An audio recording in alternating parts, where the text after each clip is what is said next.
Halo, selamat malam. Ketemu lagi dengan saya, Andi, di Almela Indices. Hari ini saya ingin membahas sedikit ataupun ya menceritakan lah sedikit tentang apa yang terjadi tadi sore.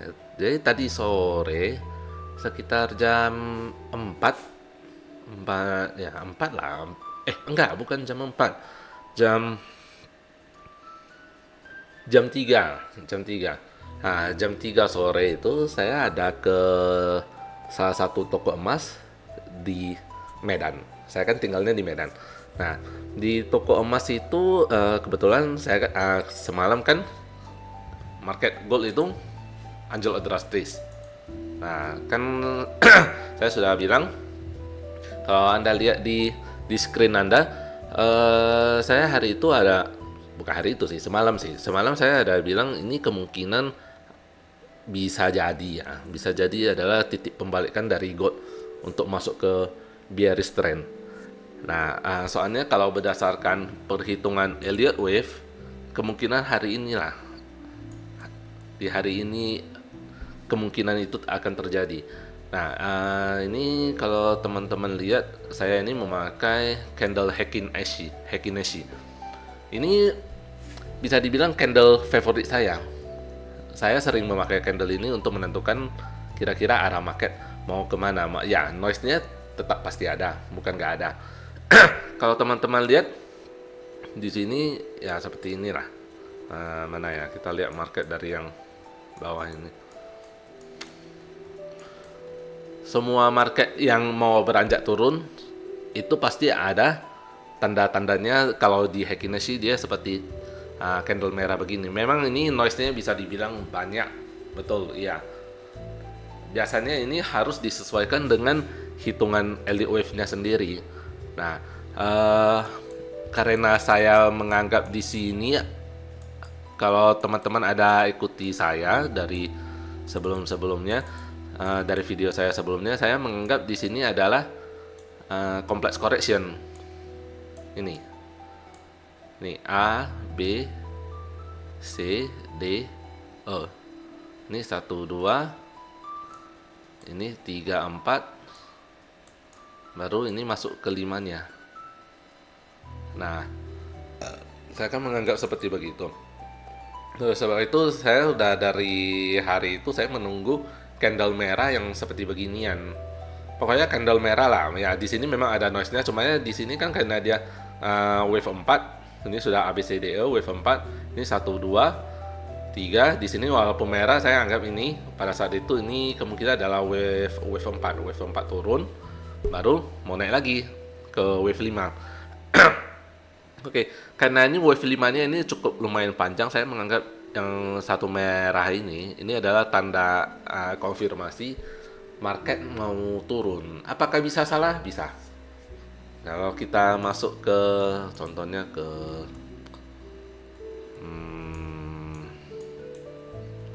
4 jam, ini seharusnya di 5 jam sih.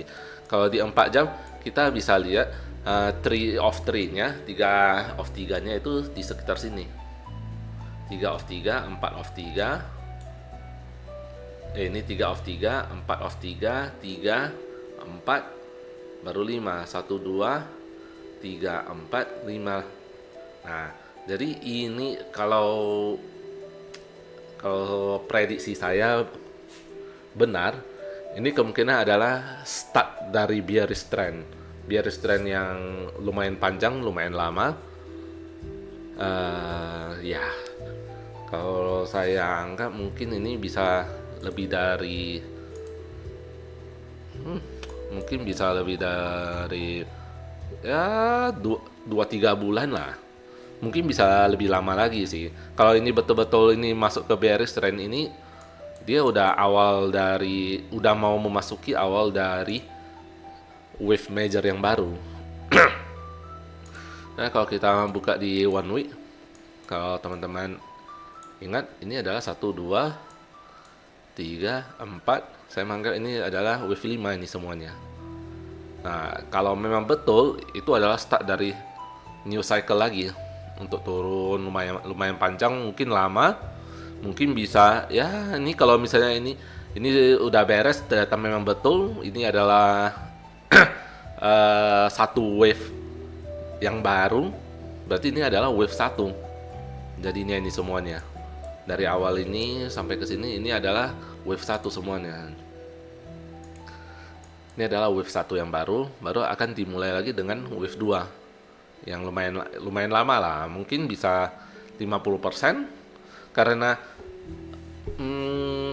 dari peraturan, bukan peraturan sih lebih tepatnya, dari hitungan ataupun dari teori Elliott wave 2 itu bisa sekitar 50%, 61,8%. Nah, yang seperti Anda lihat di sini, ini kan lumayan dalam koreksinya. Ini high-nya 850, ini low-nya 251 ya, di bawah 50%. Ini sekitar 61,8 ya seharusnya ini. Kalau bentar ya, kalau kita lihat ya.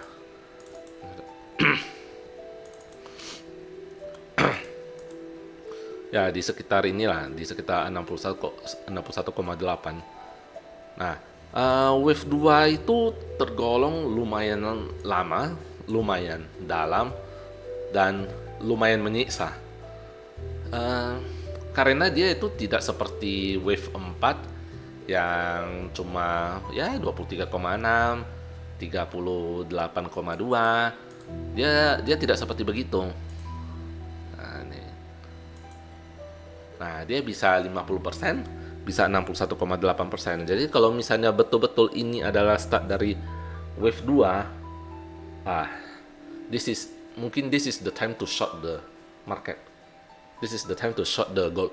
Kalau memang ada kemungkinan untuk naik lagi.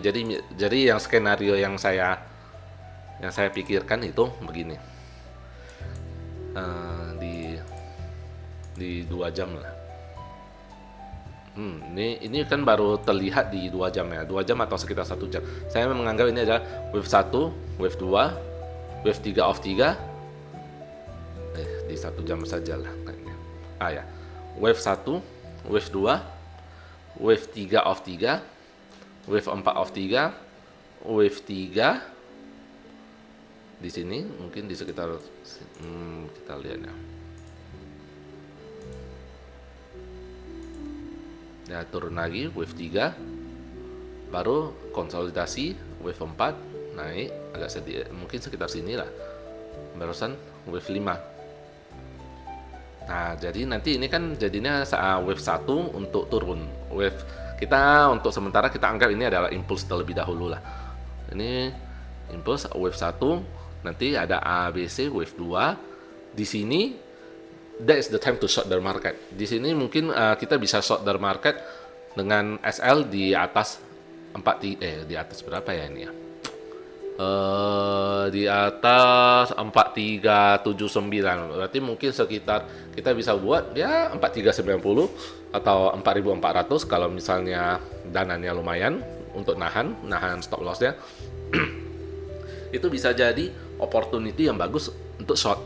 Nah, oke, itu kan kalau berdasarkan dari hitungan ya. Bagaimana kalau misalnya dari real life-nya sendiri? Ya, jadi lanjut lagi dengan cerita saya yang tadi. Yang jam 3 sore saya kan ada ke toko emas. Saya ke toko emas, saya memang mau menjual emas karena saya sudah ada melihat tanda-tanda marketnya itu akan turun. Nah, jadinya pada saat di sana saya menemukan keanehan. Kalau menurut saya itu aneh sekali. Oke, kalau saya kasih lihat ya, kita lihat dari Google aja dulu ya, harga emas antam. Dari inilah, ini logam mulia ini, kalau nggak salah ini adalah website antamnya sendiri. Ya, ya betul, ini adalah website antamnya sendiri. Kalau teman-teman lihat, mana ya, di 1 gramnya ini saja itu 2.337.000. Oke, 5 gramnya di 11.460. Oke lah, anggap plus PPN lah, jadi 11.488 lah. Oke. Yang anehnya tadi, saya jual emas 5 gram, teman-teman bisa tebak itu harganya berapa? Apakah sekitar 11.300.000? Biasanya kan mungkin sekitar dekat-dekat ini lah ya. Kita kan ambil 11.460 ini biasanya jadi patokan. Biasanya ya 11.430, 11.400, atau mungkin 11.300, 11 atau 11.200. Biasanya begitu kan. Anehnya tadi, waktu saya mau jual emas, 1 gramnya itu dihargai 2.600.000. Itu harga yang sangat fantastis sekali pada saat itu. Jadi tadi saya waktu mau jual emas, saya anggap penjualnya itu mungkin ngaco atau apa bagaimana. Jadi saya kan ada ke 2 toko emas tadi. Jadi toko emas yang pertama yang saya pergi itu dia langsung buka harga 2.600.000. Nah, setelah itu dia cross check. Ternyata dia anggap emas antam. Saya kan kebetulan mau jualnya emas antam. Emas antam yang saya mau jual itu dia itu bungkusannya itu kan biasanya ada satu bungkusan yang dari kertas atau karton begitu, baru ada plastik lagi. Nah, jadi di plastiknya itu agak lepas lah ya, namanya saya simpannya di laci, mungkin ada kesenggol dengan barang-barang lain, baru di belakang kertas kartonnya itu, kertas karton pelapis emasnya itu ada double tip. Nah, double tipnya itu kan udah ada tertempel tisu di sana, jadi agak jelek lah kalau menurut mereka. Jadi mereka itu di toko emas pertama mereka tidak berani terimanya. Ya udah, nggak ada masalah. Tapi setidaknya saya kan udah tahu, wah ini harga emasnya 2.600.000, gila ini. Ya udahlah. Soalnya semalam saya udah ada riset, bukan semalam ya. Ya, semalam malamnya sama hari ini pagi saya ada riset. Tadi pagi itu harganya itu 2331 kalau nggak salah per 1 gramnya. Bukan 2337. Ya, jadi dia waktu saya ke toko emas yang kedua di samping-sampingnya saja, bukan jauh. Di samping-sampingnya saja aku pemilik toko emas itu langsung bilang 2.600.000. Saya langsung ya udah oke aja. Karena ibaratnya saya kan melihat dari website Antamnya ini sendiri harga base-nya itu di bawah dari 2.600.000. Jadi tanpa pikir panjang saya langsung jualkan aja.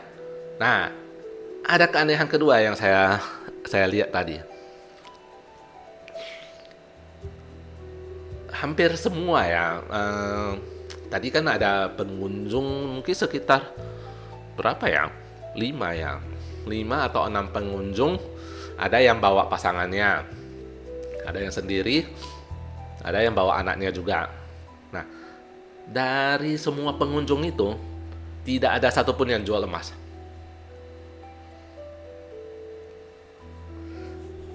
Tidak ada satupun yang jual emas. Ada yang semuanya beli, cuman ya beda kuantitas saja. 50 gram, 25 gram, 20 gram.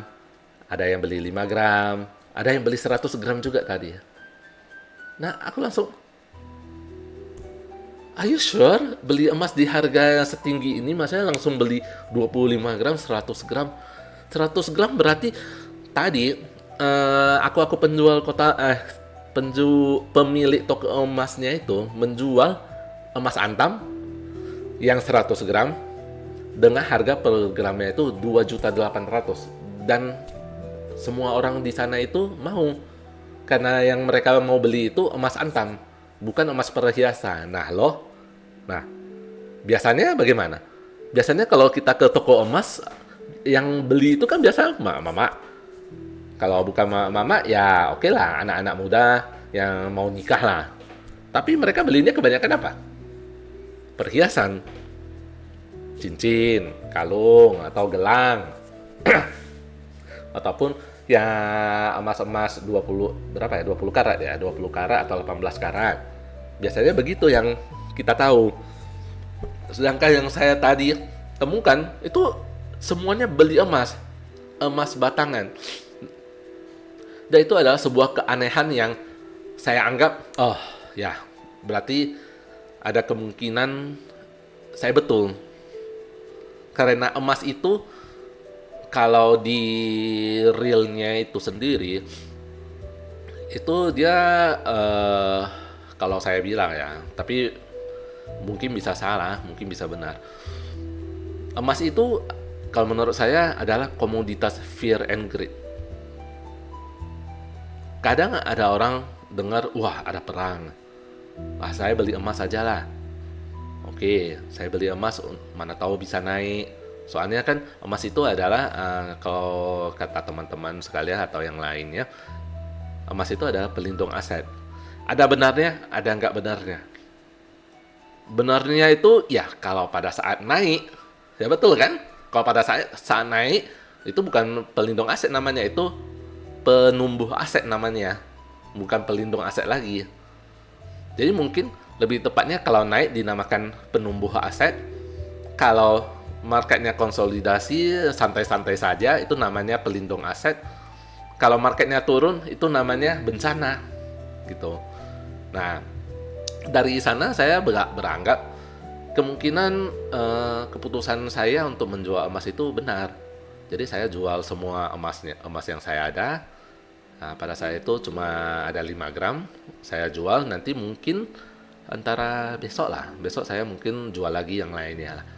Nah, dari sana saya menganggap, oke, pasar itu sudah bereaksi.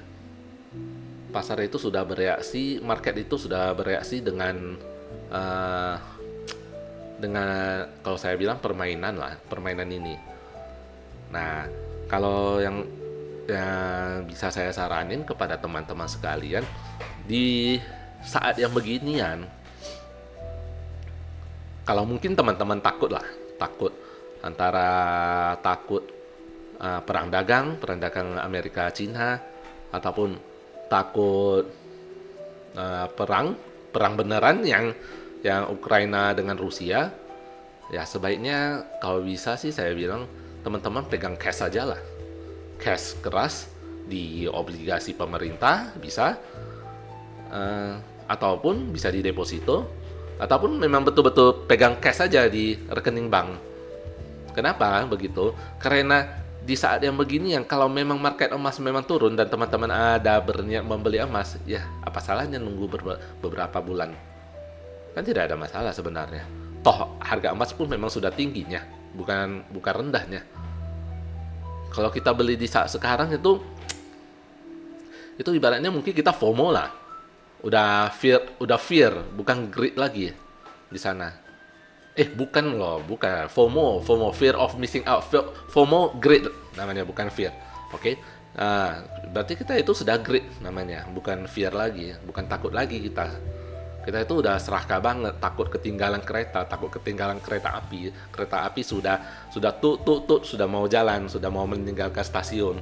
Nah, ya, kalau saya bilang lebih baik ya simpan cash dulu sambil menunggu, tidak ada salahnya menunggu. Bisa dipakai untuk yang lainnya, untuk jalan-jalan. Kan sebentar lagi sudah mau bulan 12, sudah mau masuk bulan liburan.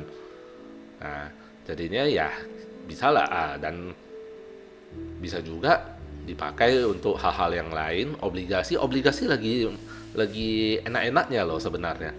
Kalau mungkin teman-teman tidak tahu ya. Bentar ya, saya kasih lihat ya. Bisa buka nggak ya? Aduh.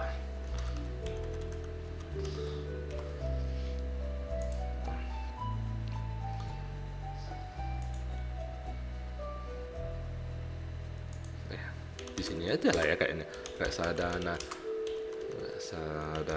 obligasi.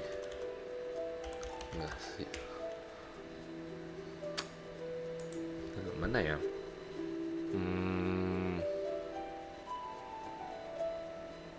Ini ABF Index Bond. Nah, ini. Kalau teman-teman lihat, ini bondnya ini 1 tahun itu 9% loh. Ini masih belum penutupan tahun loh. Ini masih naik nih. Ini 9% ini lumayan banyak juga loh sebenarnya. Kalau untuk aset yang lumayan aman ya. Soalnya obligasi ini kan obligasi negara. Dan ini obligasi FR 068. Ini kan obligasi negara ini semuanya. Nah, jadi ya teman-teman mungkin bisa taruh dulu di sini untuk beberapa saat sampai mungkin ya tahun depan dulu, sambil menunggu pasarnya bagaimana. Nah, Oke, kalau di tradingan dari Alameda Indices-nya sendiri itu ya masih sama, masih terbuka, masih open position yang semalam ini minus 16, minus 13, masih bermain di itu saja. Semalam itu ada naik dikit, baru ada turun lagi. Ya seperti marketnya ya macam konsolidasi aja. Kalau dari eh, Elliott Wave-nya sendiri kita coba lihat ya. Kalau dari Elliott Wave-nya sendiri seharusnya ya, seharusnya di sini dia itu nggak konsolidasi. Nah kan kita anggap ini ya, yang semalam ini adalah A, B, C, baru A, B, C, baru lanjut turun. Yang saya mau lihat itu sebenarnya dia bukan market konsolidasi seperti begini ya, choppy. Naik, turun, naik dikit, turun, naik dikit, turun. Saya bukan mau lihat market yang begini. Yang mau saya lihat itu adalah market yang seperti begini. Langsung, misalnya ini, kalau kita anggap ini adalah ABC lah ya. Anggap kita kan nggak tahu dulu waktu awalnya. Nah, yang saya mau lihat itu marketnya seperti begini, langsung hajar-hajar turun, langsung dropnya itu kenceng. Soalnya itu biasanya adalah tipikal dari wave 3. Wave 3 itu selalu panjang dan candlenya itu bukan pelan naiknya atau turunnya, dia itu selalu langsung jebrek jebrek jebrek jebrek, langsung turun itu lumayan banyak lah. Tetapi yang saya lihat dari dari US 30 dan Nasdaq 100 ini itu aneh. Ya, kalau menurut saya ini aneh. Kalau oke lah, kita coba pakai perbandingan dulu lah ya dari market yang lain. Contohnya yang US 30 ini. Ini kan US 30 sama Nasdaq 100 ini adalah indeks saham yang di Amerika. Jadi yang memang berbeda sih sebenarnya. Cumannya biasanya arah pergerakan marketnya itu mungkin sama, tetapi seberapa jauh ataupun seberapa pendek candlenya itu yang buat berbeda aja. Contoh misalnya inilah, kita kalau anggap di sini adalah ABC, ini ABC, ini mau naik, berarti ini kan ibaratnya apa namanya, double bottom ya, ini ya, ini, nah double bottom ya. Nah jadinya ini naik, nah ini ya saya bisa menganggap ini adalah wave C, karena dia panjang gini ya. Begitu juga dengan ininya lah, ini berarti ini WXY, ini ada ABC. Nah di sini ya, sini ini kalau teman-teman lihat, nah dia langsung panjang, langsung gede candlenya. Nah begitu juga dengan ini ABC, nah ini juga sama. Nah yang saya anehnya,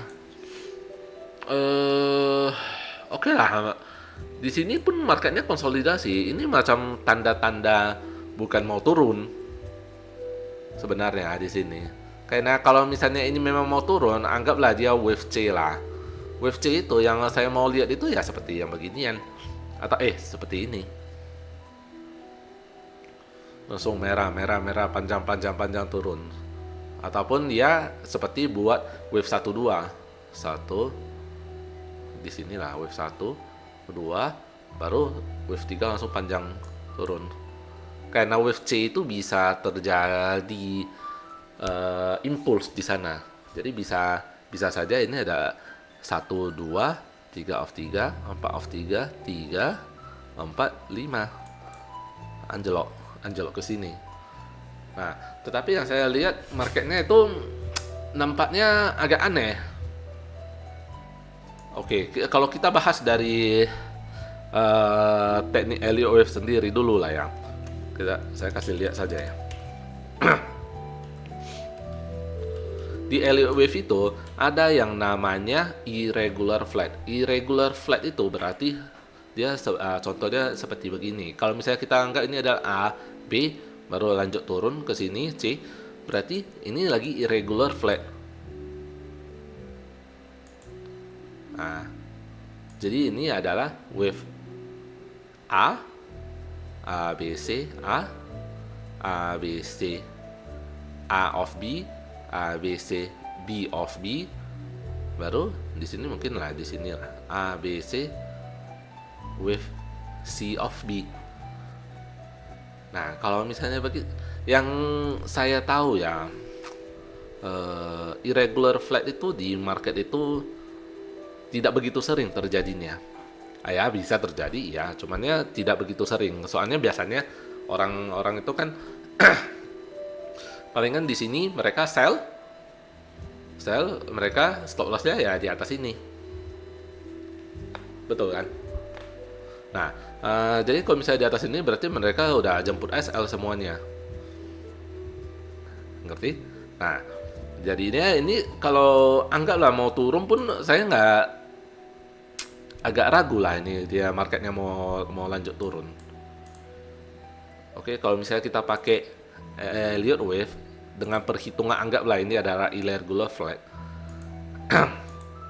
Kalau teman-teman lihat di sini, wave C adalah 127,2% atau 161,8% dari wave A. Berarti dari seberapa panjang ini itu 127%-nya dari wave C-nya ini. Dari wave B-nya ini. Jadi kita bisa anggap kalau memang betul ini adalah market correction dan marketnya memang mau lanjut turun, kemungkinan marketnya itu bisa sampai ke 45.164, bisa juga ke 44.542. Nah, itu kalau marketnya bearish. Maksudnya turun dulu. Tapi ini kalau saya rasa ini adalah tanda untuk market mau naik. Oke lah, kalau marketnya turun sampai sini, saya sampai sekitar sini, teman-teman bisa langsung buy. Teman-teman bisa langsung hajar buy atau hajar buy lah 1272 atau di sini lah, atau bisa dua posisi dengan SL mungkin di dua lah, di sekitar dua ini. Nah ini kan tidak begitu jauh lah ya, 600 lah, 600 pips.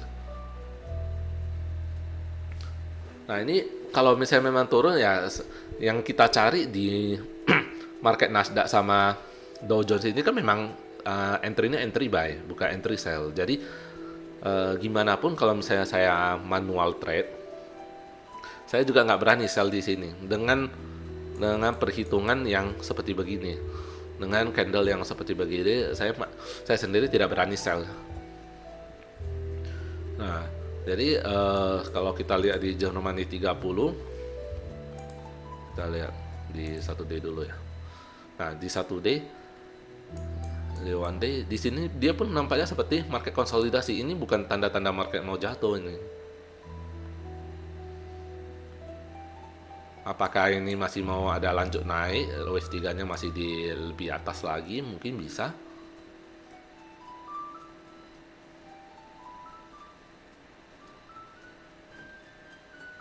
Ya mungkin bisa lah.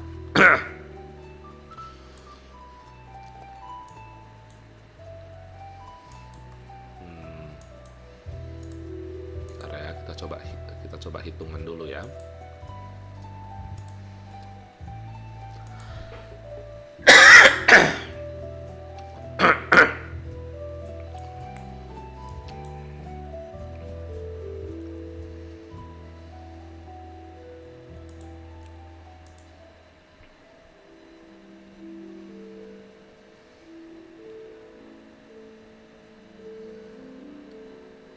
Ya.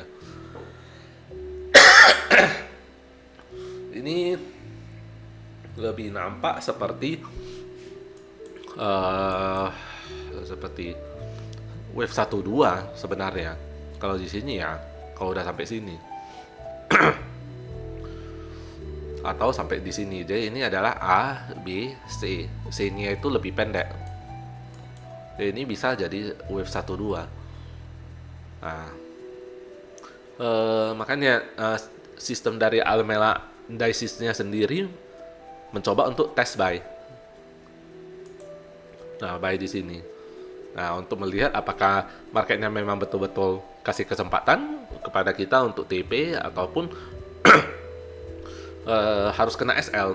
Saya ini SL-nya ya lumayan juga sih sebenarnya. Ini 24316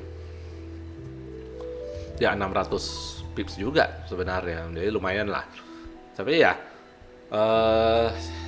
ini sistem ini kan sudah kami buat sedemikian rupa sehingga saya cuma perlu biarin saja, saya ikuti saja. Kalau memang dia betul, saya ya belajar sesuatu yang baru dari market.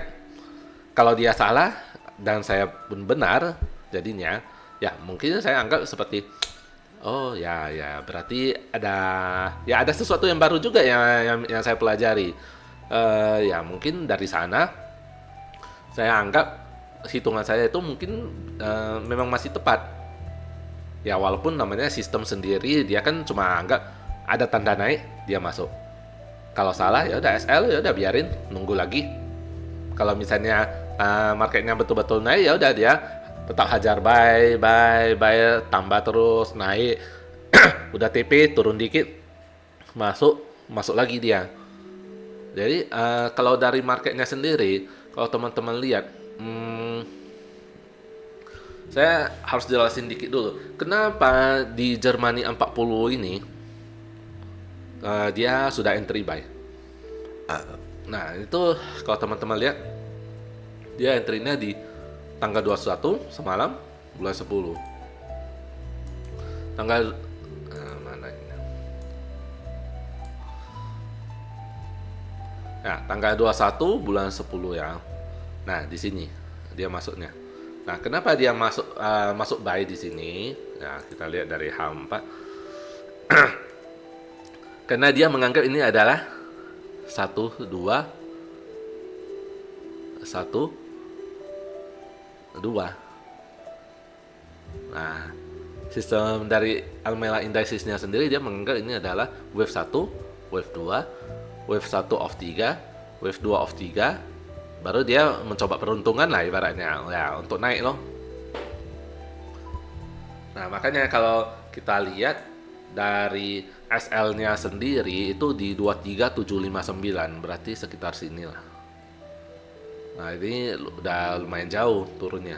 Ya memang kalau kita anggap ini adalah wave 1, wave 2, wave 1 off 3, wave 2 off 3 itu mungkin masih bisa lah di sekitar sini. Tapi nggak mungkin bisa di bawah stop loss yang sebelumnya.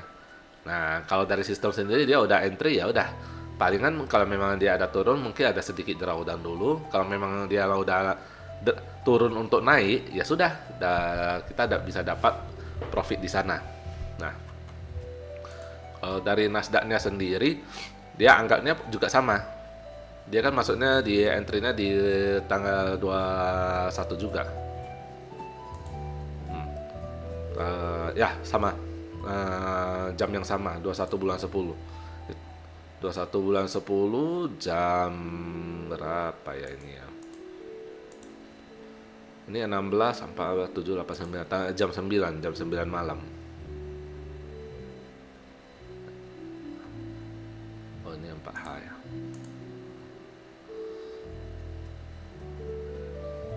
Ya di sini. Di candle yang satu ini. Jadi dia anggap marketnya mau naik. Dia anggap ini adalah wave 1, wave 2, wave 1 off 3, wave 2 off 3 untuk naik. Nah, apakah bisa salah? Kalau menurut saya bisa salah. Karena kalau dari hitungan elite wave yang saya tahu sendiri, ini adalah wave ABC di sini. Nah, tapi bisa juga ini nantinya jadi wave A, B, C-nya itu irregular flat naik dulu sampai mungkin ke sini baru drop, bisa juga begitu. Nah, palingan kita cuma ya main di TPSL begitu saja lah. Oke, apalagi ya yang mau saya jelasin ya. Di market SAU tadi saya ada beberapa kali ya jalan-jalan juga di podcast lain. Saya ada menemukan mereka mau masuk buy gold di sini. Ya, memang di buy goldnya itu memang ada SL sih, betul sih. Kalau Kalau saya sendiri saya tidak menyarankan lah untuk entry buy gold di sini ya. Oke, kayaknya cuma itu saja untuk hari ini. Ini mungkin bisa dibilang market update ya, market update dan sedikit curhat juga ya dari saya ya. Ya, saya cuma anggap ya semoga ini bisa bermanfaat lah untuk teman-teman sekalian yang lagi trading, yang lagi memiliki emas. Karena kalau teman-teman jual emas sekarang berarti harga emasnya itu di atas harga emas yang dipublish di website Antam. Jadi ya menurut aku lumayan bagus sebenarnya, lumayan cingli lah, lumayan oke lah. Baru pertama kali saya ketemu yang beginian. Nah, ya itu saja yang bisa saya sampaikan kepada teman-teman sekalian. Ya semoga bermanfaat bagi kawan-kawan. Nah, saya Andi dari Almela Indices pamit undur diri dan semoga teman-teman bisa cek di link tree kami ya. Yang ini di link tree kami untuk info-info ya, informasi yang mengenai copy trading dari kami, mengenai kami sendiri dan mengenai backtest yang bisa teman-teman cek. Oke, cuma itu saja yang bisa saya sampaikan kepada teman-teman sekalian. Selamat malam, sampai jumpa. May the profit be with you.